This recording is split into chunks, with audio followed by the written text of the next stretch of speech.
مکہ کو چھوڑ کر کے لوگ مدینہ شریف کے طرف روانہ ہوئے۔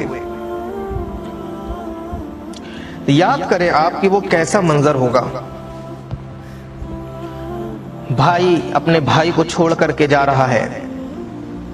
بیٹا اپنی ماں سے جدا ہو رہا ہے،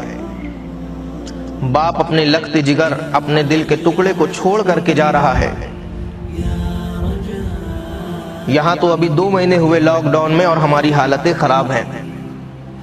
نہ ہی ہمیں گھر چھوڑ کر کے جانے کو کہا گیا، نہ ہی ہمیں کھیت اور کھلیان چھوڑ کر کے جانے کو کہا گیا، نہ ہی ہم سے کاروبار چھوڑنے کے لیے کہا گیا۔ اور وہاں صحابہ اکرام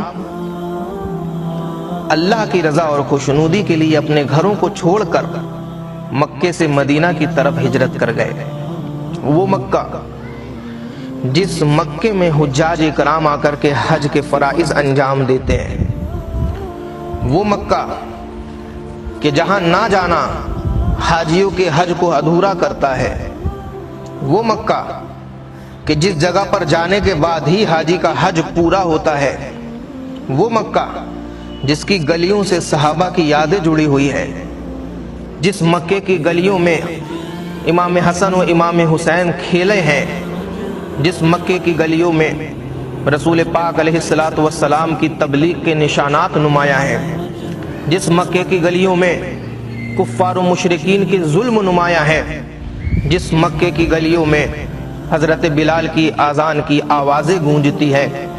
جس مکے کی گلیوں میں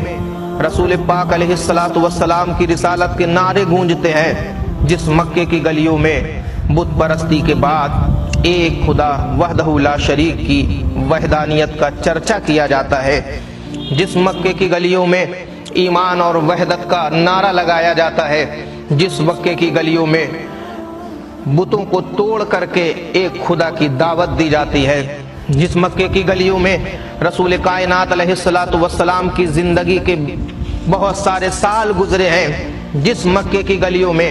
اللہ تبارک و تعالیٰ کے اس پیغمبر کی جلوہ گری ہوئی ہے، جس مکے کی گلیوں میں بے شمار اولیاء اکرام پیدا ہوئے ہیں، جس مکے کی گلیوں میں صحابہ اکرام کی جانفشانیاں نمایاں ہیں، جس مکے کی گلیوں میں صحابہ اکرام کے درد دکھائی دیتے ہیں، جس مکے کی گلیوں میں صحابہ اکرام کے کھیت اور کھلیان دکھائی دیتے ہیں، جس مکے کی گلیوں میں صحابہ اکرام کے گھر دکھائی دیتے ہیں، جس مکے کی گلیوں میں حضرت بلال کی اذان کی آواز سے صحابہ اکرام کے بہتے ہوئے آنسو دکھائی دیتے ہیں، جس مکے کی گلیوں میں رسول پاک علیہ السلام کے قدم ناز کے نشانات دکھائی دیتے ہیں، جس مکے کی گلیوں میں حضرت فاطمہ الزہرا رضی اللہ تعالی عنہا کی چہچہاٹ سنائی دیتی ہے، جس مکے کی گلیوں میں حضرت امام حسن اور حضرت امام حسین رضی اللہ تعالی عنہما کی کھیلنے کی آوازیں آتی ہے، آج اسی مکے کی گلیوں کو چھوڑ کر کے صحابہ اکرام مدینہ طیبہ کی طرف ہجرت فرما رہے ہیں۔ کوئی اپنے کھیت کو چھوڑ رہا ہے، کوئی اپنے کھلیان کو چھوڑ رہا ہے، کوئی اپنے بیٹوں کو چھوڑ رہا ہے، کوئی اپنی بیٹیوں کو چھوڑ رہا ہے، کوئی اپنی بیویوں کو چھوڑ رہا ہے، کوئی اپنے ماں باپ سے جدائی کا درد محسوس کر رہا ہے۔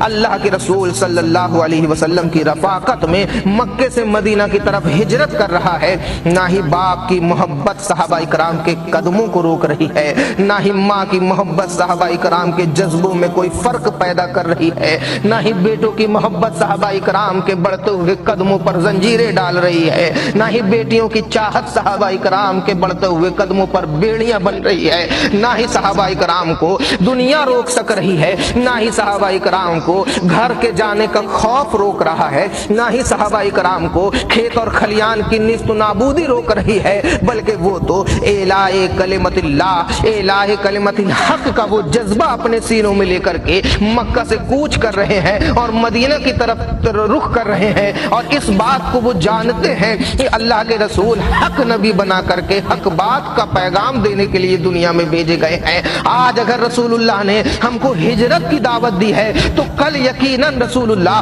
فاتحانہ انداز میں مکے کے اندر داخل ہوں گے، اور اس وقت بڑے بڑے بادشاہوں کے تاج آج محمد رسولullah کے قدموں پر نظر آئیں گے۔ تاریخ نے وہ دن بھی لایا، اللہ کے رسول صلی اللہ تعالی علیہ وسلم فاتحانہ شان کے ساتھ مکے کے اندر داخل ہوتے ہیں اور بڑے بڑے بادشاہ اپنا سر اور تاج لا کر کے محمد رسول اللہ کے قدموں پر رکھ دیتے ہیں اور اعلاء کلمت اللہ کے لیے محمد رسول اللہ کی ان قربانیوں پر جانثار ہو جاتے ہیں اور رسول اللہ کے ہاتھوں پر آ کر کے ایمان لے آتے ہیں۔ لیکن یہ بات بتانا مقصود نہیں ہے معزز سامعین کرام،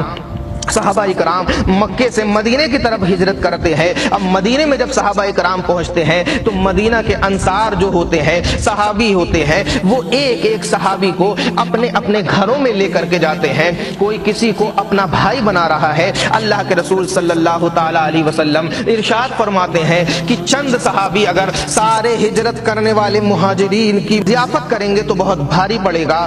ایسا کیا جائے کہ میں سارے صحابہ میں کسی کو کسی کا بھائی بنا دیتا ہوں، کسی کو کسی کا بھائی بنا دیتا ہوں، رشتہ مواخت پیدا کر دیتا ہوں، رشتہ بھائی چارگی پیدا کر دیتا ہوں۔ ایک مکی صحابی کو اللہ کے رسول بلاتے ہیں، ایک مدنی صحابی کو اللہ کے رسول بلاتے ہیں اور کہتے ہیں تم دونوں آج سے بھائی ہو۔ دوسرے مکی صحابی کو اللہ کے رسول بلاتے ہیں اور دوسرے مدنی صحابی کو اللہ کے رسول بلاتے ہیں اور کہتے ہیں کہ آج سے تم دونوں بھائی ہو۔ ایک مکی صحابی کو ارشاد فرماتے ہیں، دوسرے مدنی صحابی کو ارشاد فرماتے ہیں اور کہہ دیتے ہیں کہ آج سے تم بھائی ہو۔ تاریخ انسان ایسا دوسرا واقعہ نہیں پیش کر سکتی کہ حقیقی بھائیوں میں جتنی محبت نہیں ہے اتنی محبت اس رشتہ مواخات میں اللہ نے ڈال دی تھی۔ اللہ کے رسول کی زبان سے نکلا ہوا یہ بھائی چارگی کا رشتہ صحابہ کرام نے اتنی شاندار طریقے سے دنیا کو دکھایا ہے کہ اپنی سگی بیوی کو، اپنی دو بیویاں اگر کسی صحابی کے پاس ہے تو وہ ایک بیوی کو طلاق دے دیتا ہے اور پھر عدت گزارنے کے بعد اس کو حکم دیتا ہے